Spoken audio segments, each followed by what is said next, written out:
Hey guys, welcome back to the latest episode of the Growing a Dental Practice podcast. I'm your host, Mike Hennon from Patient Boost. Today is a great episode because we have Dr. Karl Walker-Finch back. Some of you may remember that we had Karl back on the show. We were just talking about it, weren't we, Karl? We recorded the episode probably around February. You were in the process of buying a practice. We couldn't talk about the practice name and that kind of thing at the time. And we didn't release the episode until after it had all gone through smoothly and you had the keys in your hand. So welcome back. Yeah, we wanted to talk quite openly about the practice, but then couldn't release anything because of confidential information and all of that stuff. So yeah, it was recorded February-ish, and practice purchase went through on the 29th of March. So yeah, excited to be back. Now, wasn't it a bit? It was a bit later than expected. Wasn't it supposed to be the beginning of March? So the purchase process. Basically, it was meant to be like October time last year, and then November, and then December, and it just kept getting pushed on because of one thing or another. And it got to the point where, sort of towards the end of Feb, I got an email from the CQC, who'd approved me as a new owner and all of this back in August last year. And the CQC basically said, listen, this is now starting to constitute exceptional delays. If you don't get this done soon, we're going to have to refuse your application. So having been quite hands-off, having let the solicitors get on with all of their work, having just sort of gone, you know what, everybody knows what they're doing, I suddenly went into like overdrive mode of, right, we have to get this done, we have to get this finished now, we have to get it over the line, like within the next few weeks. Otherwise the CQC are, and it wouldn't have been the end of the world. We'd have just had to put in a new application or do whatever we would have had to do, but it would have caused a load more delays on top of everything. So it was, the whole purchase process was quite chilled for the most part, because I just sort of let everybody get on with their jobs. And then that happened, and I was like, right, well, I can't just let people get on with it, because, the CQC are now threatened to pull. And bear in mind that the offer on the practice was accepted in April last year. So it had almost taken 12 months. And this is a practice purchase when I threw in no obstacles. The sellers threw in no obstacles. We already had a relationship before we started, so there wasn't any animosity, no acrimony in the whole proceedings. It just took bloody ages. So so it in the end, that sort of time after we last spoke in Feb throughout most of March was a lot of me having left my previous job ready to start, basically phoning the bank, phoning the landlord, phoning the sellers, phoning the solicitors, trying to just cajole everybody to get things done, which eventually it was done. So that became quite stressful. Yeah, I bet. I was gonna say, that sounds like what you have to do when you're buying a house. Now, I imagine buying a practice is probably a bit more stressful. There's a lot more moving parts. I tend to take the approach of, I don't, I've never done this before. There's lots of people who've done this. I'm just going to trust people to get on with the jobs and do things. And it's the same when I buy. You just sort of let everybody get on with it, because they know how these things work. They know what to do. I don't want to harass people constantly, because I'm trusting people to do their job. And maybe, unfortunately, that wasn't the right decision on my part. There you have it, listeners. If you want to get your practice sale through faster, jump on everyone. Yeah. Unfortunately, that seems to be the lesson. Excellent, man. Well, no, it's great to hear that things eventually went through. Obviously, it took a bit longer than planned. So how have things been since you took over? Since you got the keys? Give us a very quick summary, and then we'll dig deeper. It's been, the summary, the headline is it's been really, really good. I'm enjoying it. There's been so many things to learn, so many new things to get my head around. None of it is exceptionally complicated. There are people to help you all around. There's the right places to go. There's all sorts of resources and things you can use. None of it's exceptionally complicated. It's just hard learning new stuff. Learning how to run a business, learning how to be the boss, learning how to lead the team, how to to coordinate all the invoices and get the accounts set up and building relationships with people and cash flow, all of these things. Nothing, there are millions of business owners in the UK, and everybody's running their own business. It's just getting your head around how to actually do all of the little bits, all the little things. So there's been, the last few months have been stressful. There's been a lot of things to do, a lot of things to get a head around, but we're getting there. Good man. So no immediate regrets? No, none at all. I mean, I'd done a lot of research into practice ownership courses, made a lot of friends who own practices, positioned myself so I sort of knew what I was getting myself into. 100%, it's not for everybody. There's a lot of hassle that comes with it, a lot of extra stress, and it's not something that's going to be for everybody. You have to really want to do it. You have to be really committed to it. But I have absolutely no regrets about doing it. Good man, that's great to hear. Like, the last thing I wanted to do was just jump on this call and you be like, "You know what, Mike? I really wish I hadn't done it." But no, I think that goes. I think that's a fair assessment. Like, you did do your prep, so if you'd done your prep and realized it wasn't for you, then you probably wouldn't have gone ahead with it. With that sort of person, but you knew what you were walking into, so that's great. So because we can now kind of talk about the practice. Tell us a bit more about like the practice you brought and kind of, where it's located, what's the setup. That would be great. And then we'll sort of dive into some of the changes that you've already made. So the practice I bought was a practice called Gray's Dental Care, which is mostly private practice in Huddersfield. They've got a plan list, they've got a list of FPI patients, they've got a small NHS list, 3 surgeries, husband and wife team who've been owning the place. And I was attracted to it particularly because it was the right size. Sort of a 3 surgery practice is big enough so that you're not sort of working on your own all the time, but small enough to be manageable.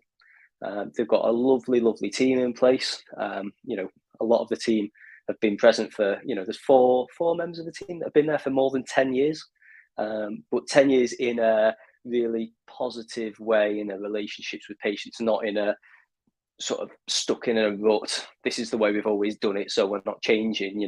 This is they're a really, really lovely little team there. And yeah, I already knew Richard and Jennifer, who were the couple who owned the practice before, so already had a relationship with them, knew the sort of people, knew the sort of dentists they were, and had that sort of trust and respect for them. Unfortunately, that's everything I expected to find when I went into the practice has pretty much been what I've found. Again, it's all part of the due diligence process. My due diligence felt to be a lot easier for having that relationship already. And they've stayed on as well, which I was warned would go one of 2 ways, really. I was told it would either be an absolute disaster where the old former owners are going, stabbing you in the back, sort of going behind your back, saying, "Oh, no, it's terrible. Don't do that. Getting all of the rest of the team to not, be on board with the changes, or the other way where they're really supportive and really helpful. Unfortunately, that's the way it's been for us. They've given me so much support, guidance on how things are done, even down to things like, bills that are outstanding and whatever. Sometimes they've just sort of gone, "Oh, well, we'll sort that out. We'll sort out money and stuff down the line. Get yourself settled in. Let's just keep things ticking over." And they prepared the team as well. So the team knew they were winding down. They didn't know they were selling until obviously we told the team. But they very much said right from the outset to me and to the nurses and the rest of the team there, saying, we need to modernise the practice. It needs updating. It needs new equipment, new ideas, new enthusiasm. And so when I came in talking all my sustainability stuff, talking about, digital equipment, talking about how I wanted to change the way we interact with our patients and what extra things we can do for them, all the staff were already all on board with that because they've been prepped and they've been told, yeah, we need to modernise, we need to change things, we need to move forwards. So that's just such a phenomenal help, above even going into a practice where the owners have completely disappeared and you've got complete control, complete ownership of it. There's no loyalty to the former owners there, and you think you have this complete freedom. Well, I feel like I've had an extra benefit on top of that in having the old owners going, yeah, you know what, this is a good idea, let's go with it. And I know some of the things aren't for them. I know they're not down with everything that I want to do. One of the key things we've introduced on week 1 was our morning huddles. And the morning huddle is just such an important part of the day for me. It's something we've done at my old practice as an associate, and going into the new practice, like this morning huddle, 15 minutes at the start of the day, where the whole team comes together. We just run through the list. We see what we've got in. We see what patients we can do a little bit extra to help. We call them, they're still called at the moment, and I'm wanting to find a better name for this. They're still called our patient wows. Which I just think sounds really, really naff, but it gets the point across. What did we do yesterday that wowed a patient, that when we went that little bit extra for a patient to show them the care, or to improve their care a little bit more? And what can we do today? Are there any patients on our list today that we could really go that extra mile for? Just do that little bit extra for. And it's just getting the whole team thinking about ways that we can enhance the care for our patients, the ways we can work together to do things a little bit better for our patients, even down to little things like, we've got 2 surgeries upstairs, 1 surgery downstairs. Who needs to be seen in the downstairs surgery? Is all the lab work back? Who's doing this, that, and the other? Who's got emergency spaces? And as much as all of that, it's just getting the team together, getting the team to talk with each other, see how everybody's doing. We have what we call our little well-being check-in. So we go around the room, everybody gives us a little score out of 10. How are you feeling today? Because again, it's all too easy to go into your surgery, hide away when you're not feeling great, when actually what you probably could do with is a little bit extra support. And so just having that little check-in at the start of the day, saying, right, how are we all feeling today, gives us the opportunity to say, okay, right, Sinead, our practice manager's maybe not feeling great today. Kids kept her up all night. She's really stressed because everything's getting on top of her. What can we do to support her a little bit more? And similarly, there's been times, certainly in the last 4 months, where I've been a bit more stressed getting into work, going, you know what, I'm just feeling really overwhelmed right now. And the team go, okay, right, Carl's not having a great time today. Let's not put any more on his plate if we can at all avoid it. And they know just to take a little step back. I get an extra cup of tea in the middle of the morning, or things like this. It's just a nice way to show that we can all support each other as well. Dude, that is such a great thing. Like we've had some. We've had some interactions with practices recently where they don't really have much communication.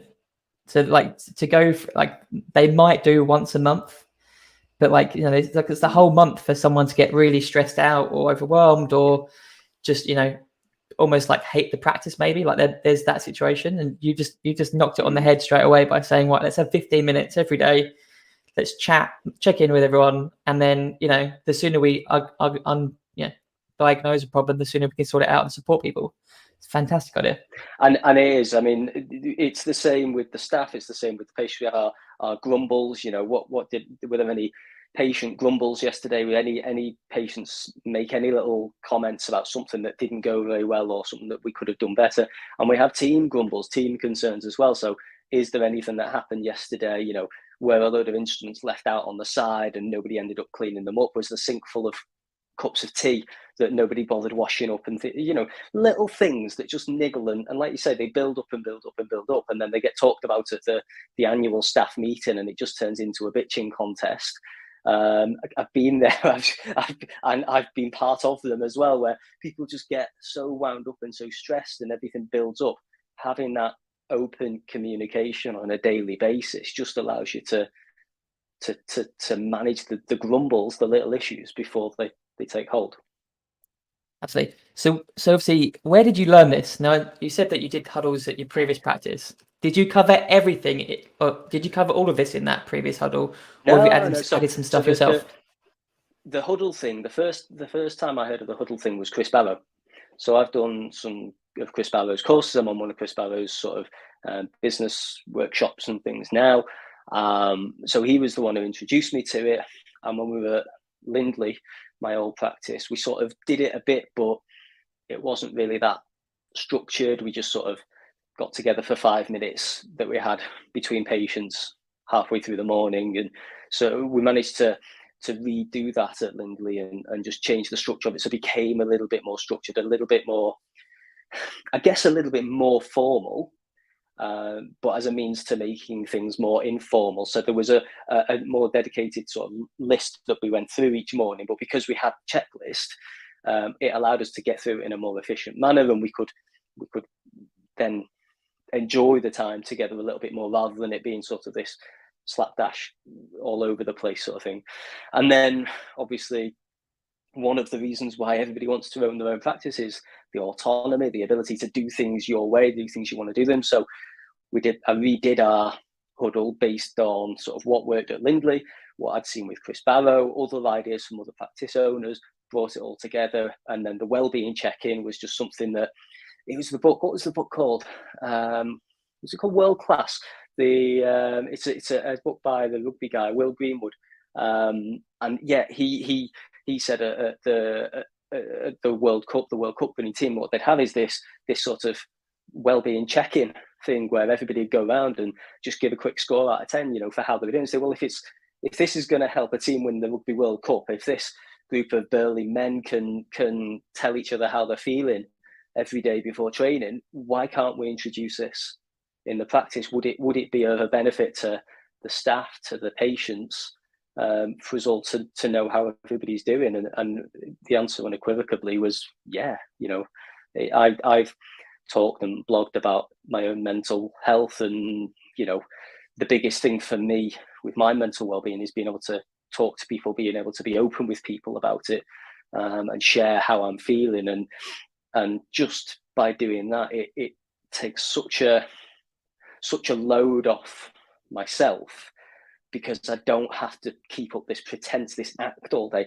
I'm still going to act professionally in front of patients. There are days when I'm feeling a bit down, feeling a bit low, a bit short of energy, and I'm still going to be professional towards my patients. But knowing that I've got the support of the team around me makes all the difference in terms of how I'm able to sort of keep myself mentally healthy. Fantastic, man. And I was going to say, it requires, I don't know, people to try to trust the group to kind of come forward with that kind of score. How did the team feel about doing that at the beginning, and how do they feel about that now? Are they open with their score? So there's as I said, one of the things that one of the former owners hasn't massively got on board with, which is fine. That's the nature of things. So there's a little bit of sort of guardedness from them about that. The rest of the team, to be fair to them, seem to have got on board with it. But it comes. It only comes with trust, and the trust only comes when you show people you care about them, and the trust only comes when you show them your vulnerability as well. So I read some Brené Brown recently. She talks about daring to lead, that vulnerability to put yourself out there and say, listen, I'm not perfect. I'm going to do my best by you all the time, but sometimes I'm having a bad day. Sometimes I do make mistakes. And it's being able to show the rest of your team that, you're that human, you've got the best interests at heart the whole time. But you're not perfect. You are fallible. You are going to make mistakes, and you do have bad days as well. And once I've found that at first everybody was a little bit cagey, and then I had a bad day, and I said so at the start of the day in the huddle. And my wellbeing score was maybe a 4 or a 5 on that day. I was, which is really very low for me. I'm a 9 or 10 guy every day, sort of thing. So when I said that, and I opened up to the team bit, and I felt a bit emotional, and I certainly felt vulnerable when I was doing it. But after that, the rest of the team have then opened up a lot more as well. And it's not, you get certain members of the team who come in every day and they're a 6. because they don't like mornings and they struggle to get out of bed. And you go, okay, well, you're a 6, but you're a 6 every single day, so that's fine. And then you'll come in one day and they're an 8 or a 9, go, oh great, you're having a really good day today. But that's okay. But a 6 is okay for them because that's their standard, that's where they see themselves. But they feel empowered to come in and say, well, actually, I'm a 3 or a 4 today because of X, Y, and Z. And so I think since showing my own vulnerabilities, I've been, it's empowered them to speak up about themselves as well. Absolutely, dude. I love that. I think we need to do a podcast just on your morning huddle. It's good. I think it would be brilliant. It's a really good start of the day. It's a really good start to the day. And the day always runs smoother as well because of it. Yeah, I think you just nailed it on the head. Like, it's just communication, isn't it? Like giving everyone an idea of what's going to happen. Like the fact, it's more like what's going to happen today. Like not, I think a lot of teams assume like things are going to run smoothly, or just only look at the next appointment just before the patient comes in. But if you know what the whole day is going to look like, then it's just so much easier. But that's great, man. So yeah, I'd love to talk about that in more depth at some point. But that's great. So what other so obviously you had some ideas of changes you wanted to make before you sort of went in and started. What were the biggest changes that you wanted to do, and have you done them all yet? My wife and I, so we're doing this together, my wife and I. My wife's a psychotherapist, she's a counsellor, she's not a dentist. So we did all our business plan and everything together. And we reviewed it. We did our 3-month review a couple of weeks ago now, and looked through everything that we wanted to do in Q1 of ownership. And we were pleasantly surprised to find that we'd done everything. We'd not referred back to the business plan. We'd not used it as a formal, this is, a checklist of anything, which maybe we should have or could have done. But we managed everything that we'd sort of earmarked to do in Q1, we'd done. And Q2, we'd done most of those things as well already. So we were pleasantly surprised with that. And I mean, that's only happened because we'd sat down beforehand and actually gone through and said, well, these are the things we want to change. This is what we want to do.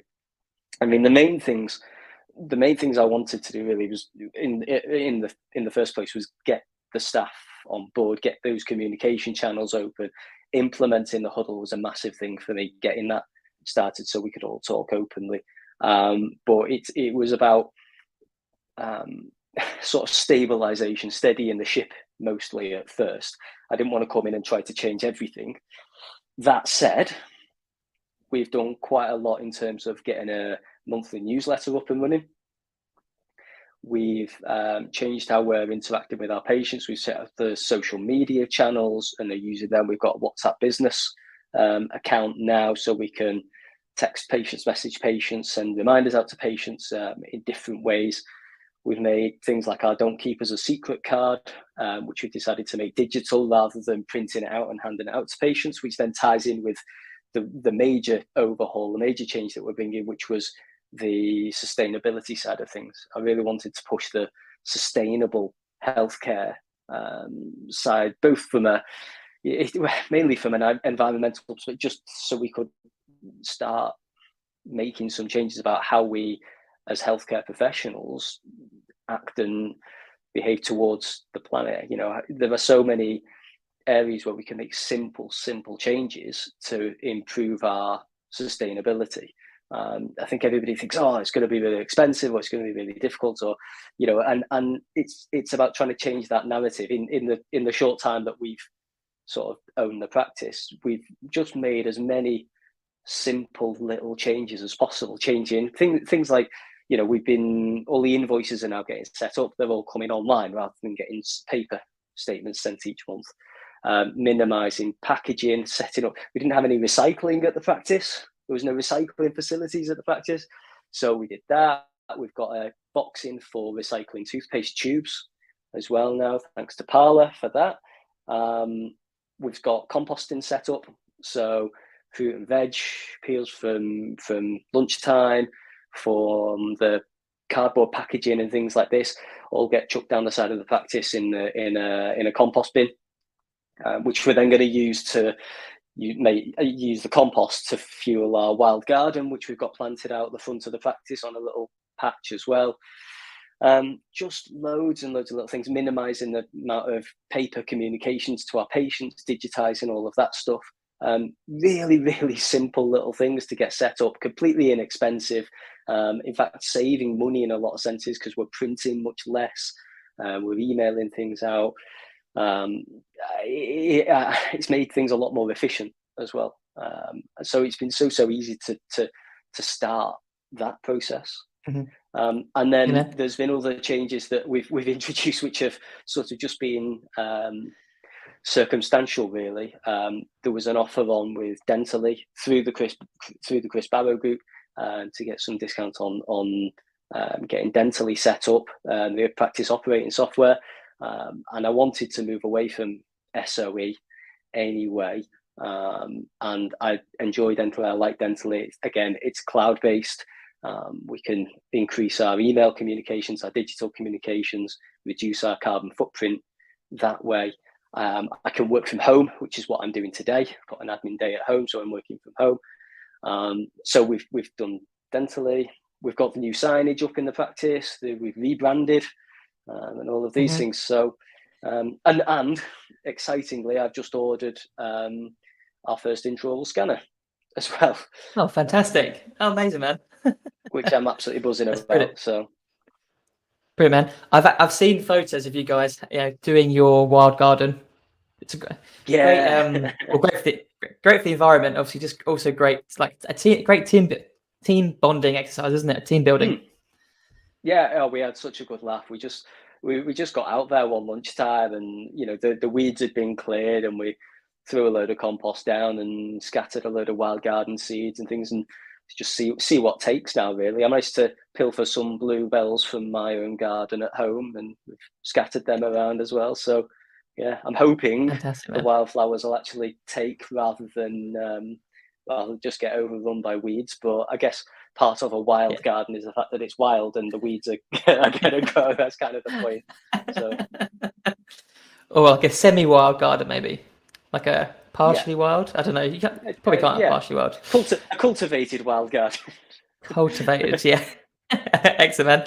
So obviously, changing practice management software isn't an easy thing to do.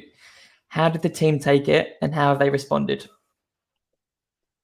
So we're actually going live with Dentally in a couple of weeks' time. So ask me that one next time. There's been quite a lot of admin to go through to get it swapped over. Fortunately, with it being Dentally is also owned by Henry Schein, like SOE is. So the transition for us is much easier in that regard. And yes, there's some anxiety about what we're going to, how it's all going to work, how's everybody going to learn how to use it. But we've got training days booked in, we've got light diaries booked in for a couple of days to help everybody get used to it. And like anything else, once you're in there, once you're using it, it becomes second nature quickly enough because you're using it all day, every day. And the idea is that it's going to be a big benefit to the practice and the patients. The fact that it's online, the thing that helped just after I'd put in the order for Dentally, didn't feel like it helped at the time, but it has in terms of getting everybody on board, is unfortunately our server died. So practice management software based on a server within the practice, the old-fashioned way. We have a completely separate server set up that has no monitor attached to it. It just runs SOE in the background, just doing its thing, never gets turned off. It's always on. Again, not great for the planet. It's always on. All the other computers link up. And when that dies, everything stops. So I'd signed up for Dentally. I said, this is what we're doing. This is why we're doing it. About a week after I'd done this, the server lost power.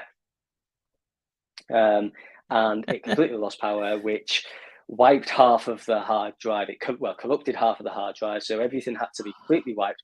Windows reinstalled, SOE reinstalled, everything. It took 2 days of the IT team coming in to sort it all out, and 2 days without computers. And I was like, well, listen, when we're on Dentally, this isn't going to be a problem because it's cloud-based. You do it on your phone if you want to. So yeah, so that sort of helped with the sell to the team, if you like, on that, because the servers are dead. That is such an old-fashioned way of doing things, and you've got the maintenance of the upkeep of all of that.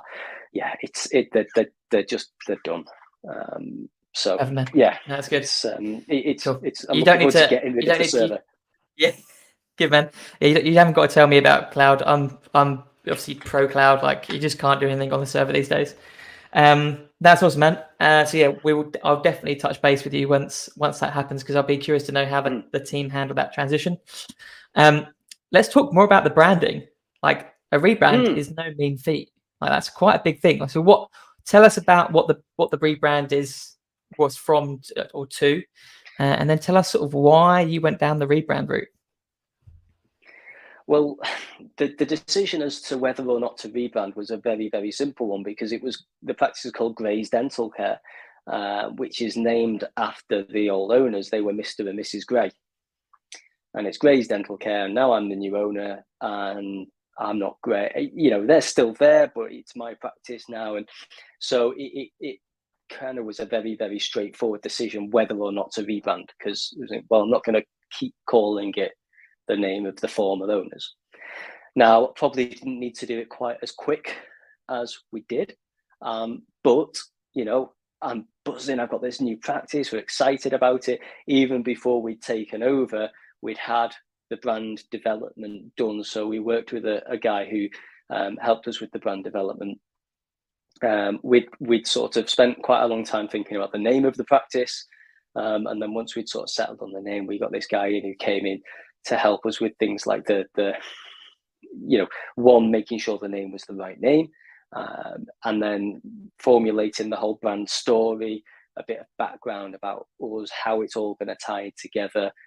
You've got the dental side of things, you've got my wife's mental well-being side of things, and then you've got the implants and cosmetic side of the work as well. And then, it came up with the logo and things like this. So we've renamed the practice Smiles in Tandem. There's an area of Huddersfield called Tandem, which we found out since we decided on the name is actually about 300 yards down the road from the practice. So we're not actually in Tandem. But we decided that didn't matter all that much. We liked the name. We liked the idea that we're doing it in tandem, doing it together. The mental health, the dental well-being, doing it. Everything we do in tandem together with our patients, and we're doing it being mindful of the planet as well. And so for all these reasons, that all seemed to still work. The fact that we're just outside tandem, not actually in tandem, is just an interesting talking point, really. Further complicated by the fact that half the people within Huddersfield itself have never heard of the area of Tandem. But there we go. The name worked for us. We knew right from the outset that it isn't going to be to everybody's taste. But as I say, I didn't want to name it after myself. That felt quite. It feels quite self-indulgent, and it feels quite old-fashioned, really. And my apologies to anybody who's just named their practice after themselves. That's just my personal feelings on it. It's still very much largely done, but I also didn't. I didn't particularly want to call it dental care or clinic or surgery or practice, because again, they all feel very clinical, and it is. We're working in healthcare, but it just the moment you stick practice or care on there, they're so widely used, it just loses a little bit of personality, and so. Yeah, that's sort of some of the thinking behind coming up with the practice name. And of course, it's not to everybody's taste, but it's more memorable and more noteworthy than, Waterloo Dental Clinic, which is, the alternative, I suppose. And of course, it fits in with our branding and everything we've done. So. Yeah, man, that's and cool. again, No, really good. what we did, it was we shared this with the team right at the outset. So again, a couple of weeks in, I put a few little slides together for the team and said, listen, this is what we're going to call the practice. This is how we've come to the name. Showed them some of the slides from the brand development that Alex did for us, and and they all got on board with it really quickly as well, which was great. Fantastic, man. That's awesome. No, really good, really good. And I totally agree with you. Like I do cringe a little bit when people name something after themselves. Like you say, it's a little bit self-indulgent. It's sometimes the easy option. Like it's like you haven't got to think about it. But I do think it also limits like growth potential. So like it's almost like you're tying it to yourself a bit too much. Yeah, and it was tempting, given that I've worked in Huddersfield for 7 years, and I've got a reasonable list of patients who've seen me for 7 years and who might want to know where I am. I'm not allowed to do anything, nor do I want to do anything to upset the former boss, but I'm not allowed to do anything to solicit patients away from the practice. But if I'd have called it Walker-Finch dentistry, it would have more easily been found by a number of patients who might want to come and see me, who've been coming to see me at the old place. Now, as I say, I've got a very good relationship with Sharon, who was the principal dentist at the last practice at Lindley. She's been really, really helpful in getting me set up, giving me advice and guidance on a lot of things. And I want to maintain that. So I don't want to do anything to upset her. Similarly, I don't want to abandon all my patients that I've been looking after for all these years as well. So it's a delicate situation, but yeah, there was a sense of naming it after myself might help attract a few more patients who are looking for me in the short term. But yeah, it wasn't something I particularly wanted to do. Like you say, from a practice perspective, it very much says I'm the most important person here. I'm the one that you all want to be seeing, really. I'm the one that people come here for. And if you get somebody else, then you're getting shortchanged because you're not seeing Walker-Finch, which is not not what I wanted to go for.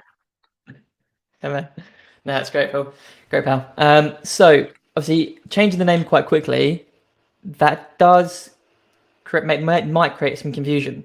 Is there anything you've done to make sure that anyone looking for Grays Dental can easily find Smiles in Tandem? Yeah, I mean, we made sure the website, we've got SEO set up for Grays, which links to Smiles in Tandem. The Smiles in Tandem page says it used to be Grays. The Grays page says we're changing to Smile in Tandem. We've sent out messages on our social media, the old ones and the new ones, and we've done patient newsletters as well. So we got the newsletter set up quite quickly, saying, hey, I'm Carl, this is Marisa, my wife, we've bought the practice. I wanted to take it forward, and then the next one was like, right, we're rebranding to Smiles in Tandem. This is the new name. This is how we got here. Check out the new website and all of these things. So we've just tried to be as clear as possible with everybody, really, with regards to that. Yeah. And so yeah, if you type in Grays Dental Care in Google, it still comes up as Smiles in Tandem, formerly Grays Dental Care, and so. Awesome, man. Perfect. So then, there might be a few people that slip through the cracks, but obviously, I guess you've kept the same number. Is that right? Same phone number.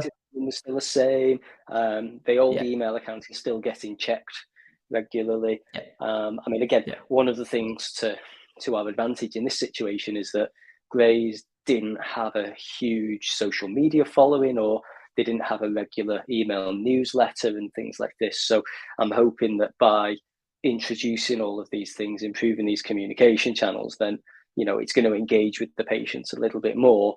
But there's not a lot of admin because a lot of the old stuff wasn't really set up and moving forwards too much. The old social media accounts are still open at the moment. We probably need to close those off pretty soon, really. But yeah. Yeah, man. Awesome, man. That's fantastic. So we've kind of talked about what you've done in the last couple of months. What's next? Like, what's going to happen over the next couple of months?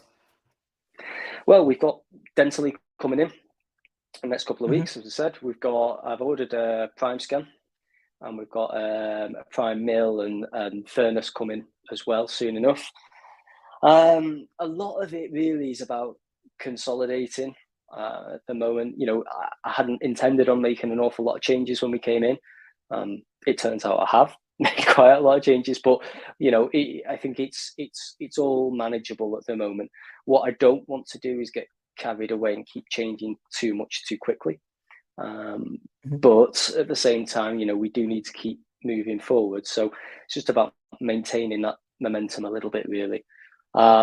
You know, with the journey so far, owning the practice, it started off where we bought the practice. Right, great. We've got loads, must have loads and loads to do. And I had this time set aside and my clinics weren't up to speed yet. So I actually had loads of time and not an awful lot to do. And then suddenly everything started ramping up and there was more things to do than hours in the day. And I'm just coming out the other side of that now, where I'm coming down and actually, you know what, I'm getting on top of things. I can do another podcast recording. I can do little extra things here and there to start moving things forwards again, really. So yeah, it's I'm hoping that, you know, we can sort of stabilize a little bit, get the new software up and running, get everybody on board with the scanner. We've just taken on a new dental nurse. She'll be starting soon because I've come in and we're now running more clinics than we have done before. So more staff. We've taken on a new dental therapist, and she seems really, really great. Really good feedback from the patients. The idea is to maximize how much we use her. You know, use her full skill set. Unfortunately, a lot of dental therapists go into practice and end up just doing hygiene all day, every day, which seems like such a waste of skills and resources. So the idea is to maximize how much Anissa's going to be doing in the practice. And yeah, I'm hopefully going to maximize the sort of digital workflow side of things, and get everybody on board with that as well. So they're the main focus is really, you know, I think that's plenty to be getting on with at the moment. Absolutely. Sounds like you've got more than enough on your plate. So just to wrap things up, like what would you say is like has been your biggest takeaway from the last couple of months? It's mainly been about personal care, I suppose, looking after my own mental well-being, which, to be fair, I think I've done reasonably well, largely because of my wife has made sure I've done reasonably well. Being married to a psychotherapist, you know, we're quite mindful of these sorts of things. So one of the best things that happened in hindsight, didn't feel like the best thing, but in April, when, you know, things started ramping up a little bit, I started getting really quite stressed, and then I got COVID, and I was off for a week with COVID, and I was like, this is a disaster. I've 2 years this has been going around, and I've avoided it the whole time. The last 6 months, I've hardly, you know, I've worked half a dozen days in the last maybe a dozen days in the last 6 months. I've been doing absolutely nothing. And now that I'm in the practice, now that we're trying to get everything up to speed, I've got COVID. So I had to take a week off work. The first time I've ever taken any time off for sick, since I started working in my Saturday job when I was 16. So, you know, 19 years in, finally had to take a day off work. But it actually worked out really well for me, because it came at a time where I was starting to get really stressed with everything, and I was going into work every day, whether I had patients or not, and I was doing a million and one different things all at the same time. And it just forced me to stop and take a break and sort of reevaluate where I was. So I think in hindsight, that worked really, really well. So I think the main takeaway, really, the most important thing to have happened so far is just that ability to step back from this world of sort of owning a practice, this world that everybody tells you can never switch off, and just allowing yourself a little bit of time to just say, you know what, we're doing okay. My wife actually said to me at one point, you know, if in 6 months' time, if it gets to September, October time, and all that's happened is you've got in the practice and things are stable, and, you know, you've got a few patients and everything's ticking along, then that is a resounding success. So forget about everything else. If you can just get in there and keep things ticking over, this new job, this whole new world of business ownership, if you can get in there and start things ticking over, and you can look back in 6 months and say, yeah, you know what, we've got in and started, then that's a success. And everything else, you know what, any other little changes, the rebranding, the dental, the digital scan, all these things that you want to do, you know what, if they don't happen, or for whatever reason it takes longer, or you know, it doesn't matter if everything's just, you're in and you've just started. And that was quite an eye opener for me, because I was like, yeah, you know what, you're absolutely right here. Just slow down a bit, just take it easy, and just tick the basics, get the basics done, and everything else will come in time. You know, the idea is, I'm 35 now. The idea is I'm going to own this practice for maybe another 20 years. That's a long time. I've got so much time to make my changes, to improve things, to do things the way I want to do. It doesn't all have to be done yesterday. Exactly. It's a marathon, not a sprint. And I think we're all guilty of thinking that things have to happen faster than they need to, and also things take longer than you expect anyway. So like it's exciting. I thought I'd be further ahead by now. You want to do it. Yeah, man. But no, it's good. Honestly, really good, Karl. Thank you for your time today. I think it's great to